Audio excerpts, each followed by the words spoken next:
بسم الله الرحمن الرحيم.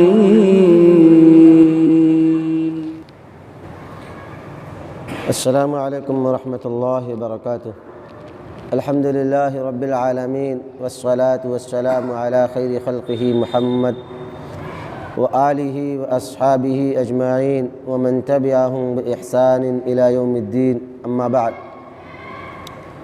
وعن ابی موسیٰ الاشعری رضی اللہ عنہ قال قال لی النبی صلی اللہ علیہ وسلم الا ادلک علی کنز من کنوز الجنہ فقلت بلی یا رسول اللہ صلی اللہ علیہ وسلم قال قل لا حول ولا قوة الا باللہ. رواہ البخاری او کما قال علیہ الصلاۃ والسلام. سامعین کرام، آپ کے سامنے بات چل رہی ہے کہ غذا عبادت کے لیے جو غذا کام کرتی ہے روح کے لیے وہ ذکر ہے. ذکر سے انسان کے اندر جو روح ہوتی ہے، انسان کا جو باطنی اس کا اپنا حصہ ہے، اللہ سبحانہ تعالی ذکر و اذکار کے عوض میں اس کے روح کو تازگی عطا فرماتا ہے اور انسان حشاش و بشاش رہتا ہے. اندر سے انسان کو خوشی میسر ہوتی ہے. اور نبی کریم صلی اللہ علیہ وسلم کی متعدد احادیث ہیں جو اس بات پر دلالت کرتی ہیں کہ ذکر و اذکار سے اللہ سبحانہ تعالی انسان کو بہت کچھ نوازتا ہے. جہاں انسان کا روح اس سے مطمئن ہوتا ہے، اس کے علاوہ اللہ سبحانہ تعالی بہت ساری چیزوں کو نوازتا ہے. جیسے نبی کریم صلی اللہ علیہ وسلم کی حدیث ہے کہ آپ فرماتے ہیں کہ نیکیاں کمانے کا ذکر و اذکار ایک بہترین موقع ہے، یعنی یہ ایک بہترین تجارت ہے. اس کے ذریعے سے انسان فائدہ بھی اٹھاتا ہے اور اپنے گناہوں کو معاف بھی کراتا ہے. جیسے کہ حضرت ابی وقاص رضی اللہ تعالی عنہ روایت کرتے ہیں، فرماتے ہیں کہ ہم رسول اکرم صلی اللہ علیہ وسلم کے پاس بیٹھے ہوئے تھے. آپ نے فرمایا کہ کیا ایک دن میں 1000 نیکیاں کمانا کسی انسان کے لیے مشکل ہے؟ تو آپ صلی اللہ علیہ وسلم کے پاس بیٹھے ہوئے صحابہ کرام میں سے ایک صحابی نے سوال کیا، اے اللہ کے رسول صلی اللہ علیہ وسلم، ایک دن میں 1000 نیکیاں کیسے کما سکتے ہیں؟ تو آپ نے فرمایا یسبح 100 تسبیحۃ فکتبت لہ 1000 حسنہ. آپ صلی اللہ علیہ وسلم نے فرمایا کہ ایک دن میں 100 مرتبہ تسبیحات کا ورد کیجئے. سبحان اللہ سبحان اللہ سبحان اللہ 100 مرتبہ پڑھیے. اس کا ثمرہ یہ ہوگا کہ اللہ سبحانہ تعالی اس مسلمان کے لیے 1000 نیکیاں اس کے نام اعمال میں لکھ دے گا اور اس کے نام اعمال سے 1000 خطاؤں کو، گناہوں کو مٹا دے گا، معاف کر دے گا. یعنی ڈبل فائدہ. اللہ سبحانہ تعالیٰ کا ذکر کریں، اس کی پاکی بیان کریں، اللہ سبحانہ تعالیٰ بے شمار نوازنے والا ہے. اور یہ ذکر ہے، یہ جنت کے خزانوں میں سے ایک خزانہ ہے. جو روایت میں نے آپ کے سامنے تلاوت کی کہ حضرت ابو موسیٰ اشعری رضی اللہ تعالی عنہ حدیث کے راوی ہیں، جو روایت صحیحین میں یعنی بخاری اور مسلم کے اندر موجود ہے کہ آپ صلی اللہ علیہ وسلم نے مجھ سے فرمایا کہ اے ابو موسیٰ، کیا میں تمہاری رہنمائی ایسے اعمال کی طرف یا ایسے عبادت کی طرف نہ کراؤں جس کے ذریعے سے اللہ سبحانہ تعالی تمہارے لیے جنت کے خزانوں میں سے ایک خزانہ کھول دے؟ فرماتے ہیں کہ میں نے فرمایا اے اللہ کے رسول صلی اللہ علیہ وسلم کیوں نہیں، ضرور بتائیے۔ تو آپ نے فرمایا کہ لا حول ولا قوت الا باللہ، اس کو پڑھتے رہیے، اللہ سبحانہ تعالی انسان کے اوپر جنت کے خزانوں کو کھول دے گا۔ اسی طریقے سے جو انسان اپنے زبان کو اللہ کے ذکر سے ہمیشہ مربوط رکھتا ہے اور اپنی زبان کو اللہ کے ذکر سے تر رکھتا ہے، ترمذی کی روایت ہے صحیح سند کے ساتھ کہ عبداللہ بن بشر رضی اللہ تعالی عنہ راوی ہیں، فرماتے ہیں کہ ایک آدمی نے کہا اے اللہ کے رسول صلی اللہ علیہ وسلم، میں نے اسلام کے بہت سارے احکامات، بہت سارے واجبات، بہت سارے فرائض جان لیا، مجھے کسی ایسی چیز کے بارے میں بتلائیے جس پہ میں ثابت قدم رہوں۔ تو آپ صلی اللہ علیہ وسلم نے فرمایا کہ لا یزال لسانک رطبا من ذکر اللہ تعالی، کہ تم ہمیشہ اپنے زبان کو اللہ کے ذکر سے تر رکھو، یہ تمہارے لیے سب سے بہتر ہے۔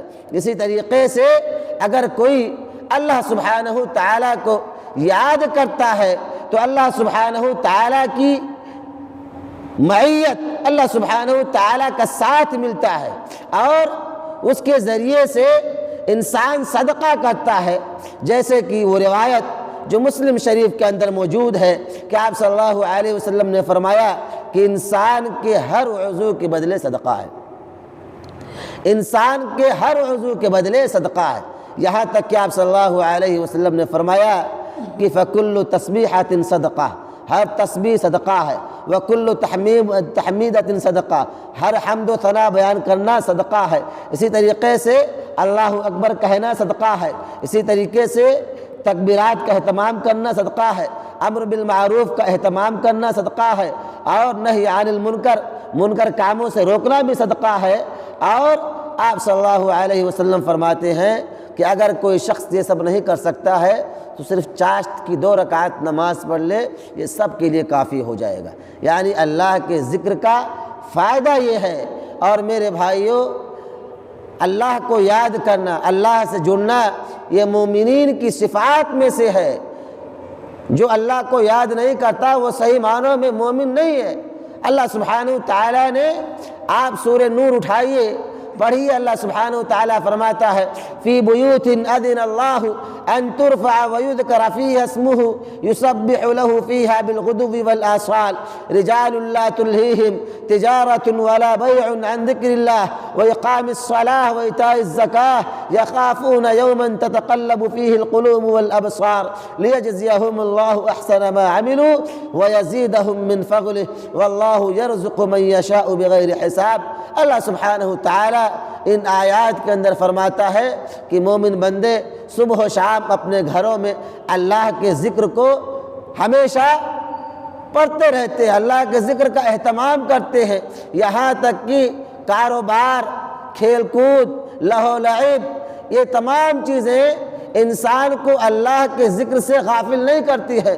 نمازوں کا اہتمام کرتے ہیں اور زکوٰۃ دیتے ہیں، اسی طریقے سے تمام چیزیں جو ان کے لیے ضروری ہیں وہ سب کی ادائیگی کرتے ہیں، اور کوئی چیز انہیں رکاوٹ کھڑی نہیں کرتی، ساری چیزیں وہ ادا کرتے ہیں۔ اللہ سبحانہ تعالیٰ ایسے لوگوں کے لیے جو کچھ وہ کرتے ہیں بہترین بدلہ دے گا۔ اسی طریقے سے میرے بھائیوں، اللہ کے نبی صلی اللہ علیہ وسلم نے فرمایا، مسلم شریف کی روایت ہے کہ ان رسول اللہ صلی اللہ علیہ وسلم قال سبق المفردون، آپ صلی اللہ علیہ وسلم نے فرمایا کہ مفردون سبقت کر گئے۔ صحابہ کرام نے سوال کیا، اے اللہ کے رسول صلی اللہ علیہ وسلم مفردون کیا ہیں؟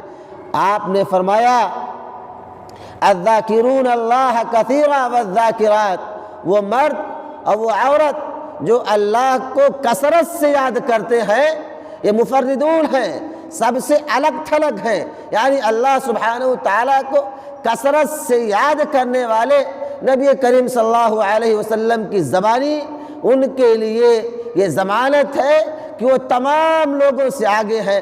اللہ کے نبی صلی اللہ علیہ وسلم نے ان کے سبقت لے جانے کی ضمانت دی ہے، گواہی دی ہے۔ ہم بھی چاہتے ہیں کہ ہم بھی آگے بڑھ جائیں، نیک اعمال میں، عبادات میں، اللہ سے قرب حاصل کرنے میں، اللہ کی ولایت پانے میں، اللہ سبحانہ و تعالیٰ سے محبت کرنے میں اور اللہ کو راضی کرنے میں۔ تو ہمارے لیے بھی ضروری ہے کہ جہاں ہم واجبات کا اہتمام کرتے ہیں، فرائض کا اہتمام کرتے ہیں، اس کے ساتھ ساتھ ہمیں اذکار کا بھی، تسبیحات کا بھی، تحلیلات کا بھی اہتمام کرنا چاہیے۔ ہمیشہ اٹھتے بیٹھتے اللہ اکبر سبحان اللہ پڑھتے رہنا چاہیے۔ اسی طریقے سے نبی کریم صلی اللہ علیہ وسلم فرماتے ہیں کہ اللہ سبحانہ تعالی ایسے بندے کے لیے جو اسے یاد کرتا ہے، شیطان کو اس کے گھروں میں داخل ہونے سے روک دے گا۔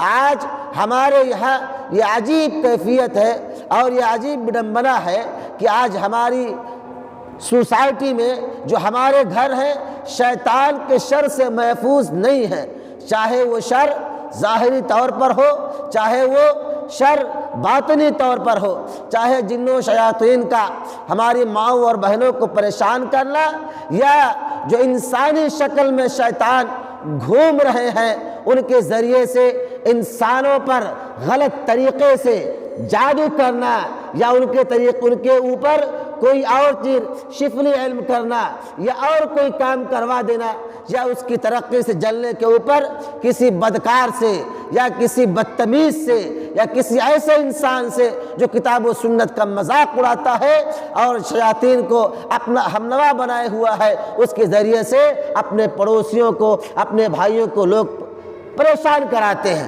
اگر ان چیزوں سے بچنا ہے تو اللہ کو یاد کیجئے۔ نبی کریم صلی اللہ علیہ وسلم فرماتے ہیں اذا دخل الرجل بیتہ فذکر اللہ عند دخولہ وعند طعامہ قال الشیطان لا مبیت لکم ولا عشاء۔ جب آدمی اپنے گھر کے اندر داخل ہوتا ہے اور جب کھانے پر بیٹھتا ہے اللہ کو یاد کرتا ہے تو شیطان چلاتا ہے کہ اس گھر میں میرے لیے کوئی جگہ نہیں ہے، نہ رات گزارنے کی جگہ ہے، نہ کھانا ہے، سب کچھ ختم ہو گیا۔ وَإِذَا دَخَلَ، اور جب آدمی گھر میں داخل ہوتا ہے اللہ کو یاد نہیں کرتا، شیطان کہتا ہے کہ رات گزارنے کی جگہ مل گئی، اس نے اللہ کو کھانے کے وقت یاد نہیں کیا، اور اس نے کہا، شیطان کہتا ہے کہ مجھے رات گزارنے کے لیے گھر مل گیا، چھت مل گیا، کھانے کے لیے کھانا مل گیا۔ یعنی وہ ساری چیزیں اس کے لیے جائز ہو جاتی ہیں جب انسان اللہ کو یاد نہیں کرتا ہے۔ اگر ہم چاہتے ہیں میرے بھائیوں کہ تمام مشکلات سے محفوظ رہیں، تمام پریشانیوں سے محفوظ رہیں، چاہے وہ پریشانی خارجی ہو، چاہے وہ پریشانی باطنی ہو، چاہے ہم مسلمانوں کا دیا ہوا ہو یا غیروں کا دیا ہوا ہو، چاہے اپنے بھائی کا دیا ہوا ہو یا اپنے پڑوسی کا دیا ہوا پریشانی ہو، اگر اس سے محفوظ ہونا چاہتے ہیں تو اپنی زبان کو اللہ کے ذکر سے تر کرنا ہوگا۔ ہمیشہ اپنی زبان پر اللہ کے اذکار کو پڑھتے رہنا ہوگا، تب ہم اور آپ محفوظ ہو سکتے ہیں۔ مزید تفصیلات انشاءاللہ اگلے درس میں۔ اللہ سبحانہ تعالیٰ سے دعا ہے کہ مولا ہم تمام مسلمانوں کو ہر حال میں تیرا ذکر کرنے کی توفیق عطا فرما۔ الہ العالمین ہمیشہ ہمیں اپنی زبانوں کو صبح و شام تیری یاد میں تر رکھنے کی توفیق عطا فرما۔ الہ العالمین ہم تمام مسلمانوں کو کتاب و سنت کے مطابق زندگی گزارنے کی توفیق عطا فرما۔ الہ العالمین ہم تمام مسلمانوں کو اپنی عبادتوں میں خوشی و خضوع پیدا کرنے کی توفیق عطا فرما۔ آمین۔ السلام علیکم ورحمۃ اللہ وبرکاتہ۔